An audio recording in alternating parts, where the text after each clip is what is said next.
Zombie apocalypse ने दुनिया को एक ऐसे खौफनाक मोड़ पर लाकर खड़ा किया था जहां जिंदा रहना ही सबसे बड़ी जंग बन चुकी थी।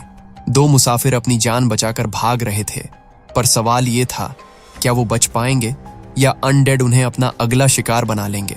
फिल्म की शुरुआत होती है एक न्यूज रिपोर्ट के साथ। टीवी पर डॉक्टर, वैज्ञानिक और कमांडर दिख रहे थे जो अपनी पूरी कोशिश कर चुके थे, लेकिन आउटब्रेक अब उनके बस के बाहर था।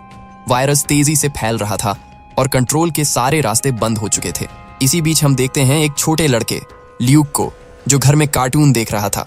उसकी मासूमियत में अभी भी बाहर की दुनिया का अंधेरा नहीं घुसा था, लेकिन अचानक टीवी का सिग्नल कट हो गया और घर के आसपास हेलीकॉप्टर्स की तेज गूंज सुनाई देने लगी।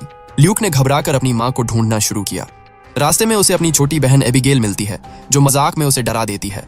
दोनों बच्चे डर तो गए थे, लेकिन एक दूसरे को देखकर उन्हें थोड़ा सहारा मिला। टीवी के टूटे सिग्नल अब भी कुछ खबरें दिखाने की कोशिश कर रहे थे। हर जगह एक्सीडेंट्स, अफरा तफरी और लोगों के चीखने की आवाजें सुनाई दे रही थीं। तभी ल्यूक और एबिगेल अपनी मां के पास पहुंचे, जो अपने हस्बैंड से फोन पर बात कर रही थी। फोन के उस पार डैड की आवाज में एक घबराहट थी। उन्होंने कहा कि सिचुएशन दिन ब दिन खराब हो रही है, उन्हें अभी के अभी सेफ जगह निकलना होगा। एबिगेल के डैड ने उसे एक ब्रेसलेट दिखाया जो स्पेशली उसके लिए बनवाया गया था। उस ब्रेसलेट पर उसका नाम लिखा था। डैड ने उस ब्रेसलेट को अपना वादा बनाकर कहा, मैं तुम्हारे पास लौटूंगा। एबिगेल की आंखों में आंसू आ गए, पर दिल में एक छोटी सी उम्मीद भी जगी। उन्होंने पैकिंग शुरू कर दी। सब कुछ जल्दी जल्दी बांधा जा रहा था। जैसे ही वो कार के पास पहुंचे, दूर से गनशॉट्स की आवाजें गूंज उठीं। मां दोनों बच्चों को गले लगाकर सामान लोड कर रही थीं, पर उस पल ने सब कुछ बदल दिया। एक ज़ॉम्बी अचानक सामने आ गया। मां को समझने का वक्त भी नहीं मिला और उस ज़ॉम्बी ने तुरंत मां की गर्दन में दांत गड़ा दिए। खून हर तरफ छिटक गया। एबिगेल का दिल तेज धड़कने लगा। वो कार के नीचे घुस गई और उसने अपनी मां को मरते हुए देखा। ल्यूक ने हिम्मत दिखाई। वो अपनी मां को बचाने की कोशिश करता है, लेकिन ज़ॉम्बी उसकी तरफ मुड़ गया और उस पर टूट पड़ा। एक ही झटके में उसने ल्यूक को भी काट डाला। ल्यूक चीख रहा था, दर्द में था। उसकी आवाज फट रही थी, एबिगेल! छोटी एबिगेल की आंखों के सामने उसका छोटा भाई धीरे धीरे मर रहा था। उसने हाथ बढ़ाया, लेकिन उसके कदम जैसे जम गए और उसी वक्त मां, जो कुछ देर पहले खुद एक शिकार बनी थी, हिलने लगी। लेकिन अब वो उनकी मां नहीं थी, वो एक ज़ॉम्बी बन चुकी थी। उसके चेहरे पर इंसानियत का एक भी निशान नहीं था। वो अपने ही बेटे की तरफ रेंगती हुई बढ़ने लगी, उसके मांस को चीर कर खा जाने के लिए। एबिगेल रोते हुए चिल्लाई, मां, प्लीज रुक जाओ। लेकिन उसकी बात का कोई असर नहीं था। ज़ॉम्बी मां ने अपना रुख एबिगेल की तरफ कर लिया। उसने कार के नीचे से एबिगेल को खींच लिया। एबिगेल चीख रही थी। उसका हर पल मौत के साए में था। उस वक्त जैसे ही एबिगेल की मां ज़ॉम्बी बनकर उसे खींच रही थी, अचानक एक आदमी वहां आ गया। उसने सीधा गोली चलाई और ज़ॉम्बी मां को गिरा दिया। वो आदमी था केसस, इस कहानी का मेन लीड। एबिगेल अब भी कार के नीचे छुपी हुई थी। केसस ने आराम से उसके पास जाकर उसे बाहर निकाला। उसने एबिगेल को तसल्ली दी कि अब सब ठीक है। घबराई हुई एबिगेल उसके गले लग गई। उसे लगा अब वो सेफ है। केसस ने उसे अपनी बाहों में उठाया ही था कि तभी ल्यूक, उसका भाई, हिला। लेकिन अब वो इंसान नहीं रहा था, अब वो भी ज़ॉम्बी बन चुका था। एबिगेल का दिल टूट रहा था। उसे समझ ही नहीं आ रहा था क्या हो रहा है। अपनी छोटी सी बेटी जैसी एबिगेल को बचाने के लिए केसस ने उससे कहा, आंखें और कान बंद कर लो। लेकिन छोटी सी एबिगेल सब कुछ देख और सुन रही थी। अगले ही पल एक गोली चली और ल्यूक गिर गया। एबिगेल ने अपनी आंखों के सामने छोटे भाई और मां दोनों को खो दिए था। उसके नन्हे से दिल पर ऐसा जख्म पड़ा जो कभी नहीं भरा। यहाँ से सीन शिफ्ट होता है। 10 साल बाद शहर अब बर्बाद हो चुके थे। जिंदगी का कोई निशान नहीं था, बस वीरान गलियां और टूटे मकान। एबिगेल अब बड़ी हो चुकी थी और अब भी केसस के साथ थी। दोनों जंगल में शिकार कर रहे थे। केसस ने एक हिरण को मारा और उसका शिकार किया। एबिगेल ने पास के पेड़ पर अपनी प्रेजेंस मार्क की। अचानक उसने एक अजीब सा एहसास किया, जैसे कोई उन्हें देख रहा हो। उसने तुरंत अपनी गन उठाई और चारों तरफ नजर डाली, लेकिन वहां कोई नहीं था। रात को दोनों ने अपना कैंप सेट किया। केसस ने सेफ्टी थ्रेड्स और बेल्स लगाए, ताकि अगर कोई जानवर या ज़ॉम्बी पास आए तो आवाज से पता चल जाए। डिनर के बाद केसस मैप चेक कर रहा था और एबिगेल स्केच बना रही थी।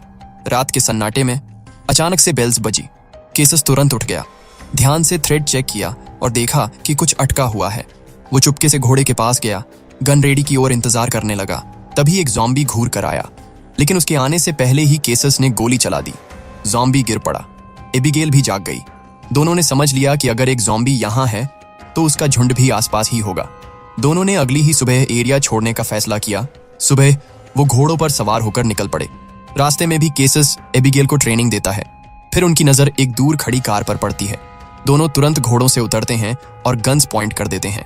उन्हें दिखाई देता है एक आदमी जो कार के अंदर गन लेकर बैठा था। तभी एक ज़ॉम्बी उस पर टूट पड़ता है। केसस और एबिगेल स्कोप से सब कुछ देख रहे थे। उस वक्त एबिगेल ने बिना सोचे समझे गोली चला दी, लेकिन गोली ज़ॉम्बी को नहीं लगी, सीधी उस आदमी को लग गई।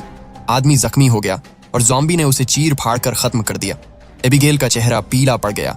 केसस ने गुस्से में उसे डांटा। उसकी जल्दबाजी ने एक इंसान की जान ले ली थी।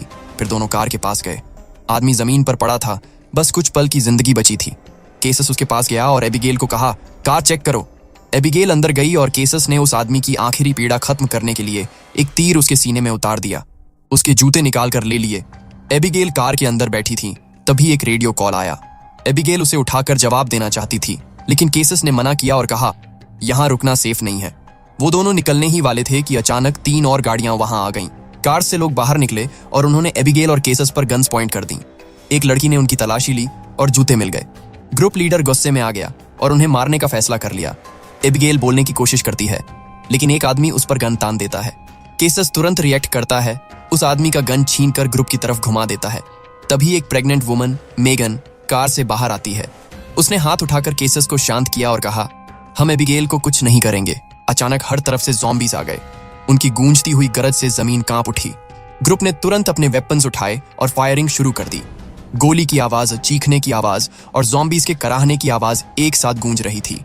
लेकिन फिर भी कुछ ज़ॉम्बीज ग्रुप के लोगों पर टूट पड़े। उनमें से लीडर को भी उन्होंने धर लिया। उस वक्त केसस ने तुरंत फैसला लिया। उसने एबिगेल, मेगन और डेविड को एक कार में बिठाया और इंजन स्टार्ट करके भागना शुरू किया। एक ज़ॉम्बी तेजी से कार की तरफ बढ़ रहा था, लेकिन केसस ने उसके सिर पर गोली चला दी। जैसे ही कार तेज भागने लगी, एक ज़ॉम्बी छलांग मारकर कार की छत पर आ गया। एबिगेल का दिल थर्रा गया, लेकिन केसस ने स्टीयरिंग संभालते हुए उस ज़ॉम्बी को जोर से झटका दिया और रास्ते पर गिरा दिया। जो ज़ॉम्बी उनके लीडर को मार चुका था, उसने देखा कि एक औरत ज़ॉम्बी भी केसस की गोली से खत्म हो गई है। उसकी कराह में गुस्सा था, जैसे वो उन सबका असली लीडर हो। केसस, एबिगेल कार में वहां से निकल गए थे और उनके साथ थे मेगन और डेविड। उन लोगों की जान मुश्किल से बच पाई थी। मेगन और डेविड अपना परिचय देते हैं और उनमें बातें होती हैं। अब वो आगे कहाँ जाएंगे, पर उनकी मुश्किलें यहीं खत्म नहीं हुई। रास्ते में जाते जाते केसस की कार खराब हो गई। इंजन बंद हो चुका था और उनके पास वक्त कम था। मजबूरी में सबने कार छोड़ दी और जो कुछ सामान था वो लेकर पैदल निकल पड़े। रास्ते में उन्होंने कुछ बिल्डिंग्स चेक की और आखिर एक जगह रात गुजारने का फैसला लिया। अंदर आकर उन्होंने बिल्डिंग को देखा। फिर एबिगेल बाथरूम में जाकर खुद को साफ करती है। उसे दुख हो रहा था कि उसकी वजह से एक इंसान की जान चली गई। बाद में सबने साथ में खाना खाया। केसस ने सेफ्टी के लिए बॉम्ब फिट कर दिया ताकि अगर ज़ॉम्बीज पास आएं तो उन्हें तुरंत खबर मिल जाए। लेकिन इसी शांति के बीच केसस और एबिगेल के बीच एक बहस हो गई।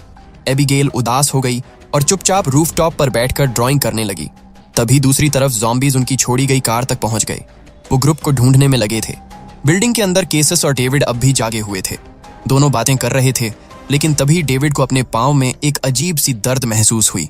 उसने इसे इग्नोर कर दिया, पर वो दर्द एक बड़ी चीज की निशानी थी। रात शांत गुजर गई।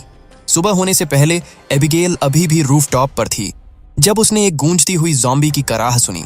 उसके होश उड़ गए। जल्दी से नीचे भागी, लेकिन सामने एक ज़ॉम्बी आ खड़ा हुआ। एबिगेल ने हिम्मत दिखाई। उसने तुरंत उसे खत्म कर दिया, लेकिन फिर एक और ज़ॉम्बी उस पर टूट पड़ा। एबिगेल ने उसे भी मारा, पर कुछ देर में वो दोबारा उठ गया।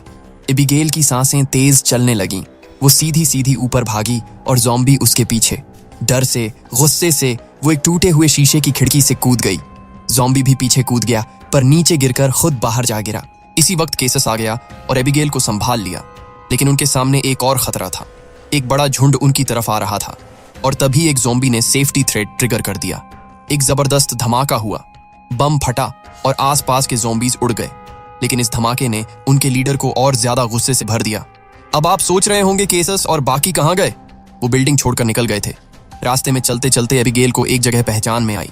उसने कहा कि ये एयरपोर्ट के पास है। मेगन और डेविड के चेहरे पर खुशी चमक उठी, लेकिन केसस शक में था। उसने कहा, एयरपोर्ट तो सालों से बंद पड़ा है। फिर भी ग्रुप ने फैसला किया कि एयरपोर्ट तक जाना ही है। सफर में उन्हें एक बिल्डिंग में एक कार दिखी। जैसे ही वो चेक करने गए, उन्हें एक इन्फेक्टेड आदमी मरा हुआ मिला, लेकिन उन्हें ये नहीं पता चला कि उसी बिल्डिंग में एक औरत और कुछ बच्चे छुपे बैठे थे। केसस और एबिगेल ने सप्लाईज कलेक्ट की और उन्हें एक व्हील चेयर भी मिली। उस पर मेगन को बिठाकर वो सब आगे बढ़े। एयरपोर्ट तक पहुंचकर उनके सपने बिखर गए। केसस सही था, वहां एक भी हवाई जहाज नहीं था। केसस को लग रहा था कि यहां आना एक बड़ी गलती थी, लेकिन तभी डेविड गुस्से में आने लगा और मेगन ने उसे शांत किया। एबिगेल ने एक पुराना हैंगर दिखाया जो कभी उसके फादर का था। वो सबको वहां ले गई और जैसे ही उसने ताला खोला, अंदर एक हवाई जहाज था। सबके चेहरे पर एक छोटी सी उम्मीद लौट आई। लेकिन प्रॉब्लम यह थी कि प्लेन बहुत समय से इस्तेमाल नहीं हुआ था और उसमें रिपेयर्स की जरूरत थी।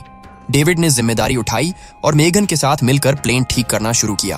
तभी केसस और एबिगेल घर के अंदर गए। एबिगेल को वहां पुरानी फैमिली फोटोज मिली। फोटोज देखकर उसके इमोशंस बाहर आ गए। फिर वो केसस के साथ ऊपर वाले फ्लोर पर गई। वहां से बाइनोक्यूलर्स से देखते ही उनके होश उड़ गए। ज़ॉम्बीज उस तरफ बढ़ रहे थे। दोनों ने तुरंत अपने सामान उठाए और प्लेन की तरफ दौड़ लगाए। प्लेन अभी तक पूरा रिपेयर नहीं हुआ था, फिर भी सब उसमें चढ़ गए। तब तक ज़ॉम्बीज पहुंच गए। केसस ने अपनी गन निकाली और कुछ ज़ॉम्बीज को गोली से गिरा दिया। प्लेन किसी तरह स्टार्ट हुआ। एबिगेल इंजन्स को चलाने की पूरी कोशिश कर रही थी। ज़ॉम्बीज उनके पीछे लग गए थे। कुछ तो प्लेन पर चढ़ने लगे। एक ज़ॉम्बी ने दरवाजा तक खोल दिया और केसस पर हमला कर दिया। लेकिन केसस ने हिम्मत नहीं हारी। उसने तुरंत उसे गोली मार दी। प्लेन आसमान में उड़ा तो सबने चैन की सांस ली। लेकिन उनकी खुशी ज्यादा देर टिक नहीं पाई। कुछ ही देर में प्लेन तेज हिलने लगा। इंजन फेल हो गया और उसमें से धुआं निकलने लगा। कुछ दूर जाकर प्लेन जंगल में क्रैश हो गया। किस्मत से सब जिंदा बच गए थे। फिर वो होश में आए। बाहर निकलने के बाद उन्हें एक रेलवे स्टेशन मिला। रात भर के लिए उन्होंने एक ट्रेन में रहने का डिसाइड किया। रात को मेगन एक कंपार्टमेंट में सो गई। डेविड एक लालटेन लेकर दूसरे कंपार्टमेंट में चला गया। कुछ देर बाद मेगन उठती है। उसे भूख लग रही थी। वो केसस के पास गई। वहां केसस जाग रहा था। मेगन ने खाना खाया और शुक्रिया कहने के लिए केसस को एक हैंडमेड क्रोशे गिफ्ट दिया। दोनों बातें करने लगे। पर तभी दूसरी तरफ डेविड अपने साथ एक जंग लड़ रहा था। उसके हाथ में गन थी। वो अपने सर पर रखकर ट्रिगर दबाने ही वाला था, लेकिन उसने देखा उसके पैर की नसें बदल रही थीं। उस पर ज़ॉम्बी काट चुका था और वो इससे पहले मरना चाहता था कि वो खुद एक ज़ॉम्बी बन जाए। उसने अपनी इन्फेक्टेड लेग का बैंडेज बाहर फेंक दिया। रात निकल गई। सुबह सबने ट्रेन छोड़ी। शाम तक डेविड की हालत और खराब होने लगी। केसस ने उसके पैर की इंजरी देख ली और समझ गया कि डेविड ज्यादा दिन इंसान नहीं रहेगा, लेकिन उसे मारने की हिम्मत केसस अभी नहीं कर पाया।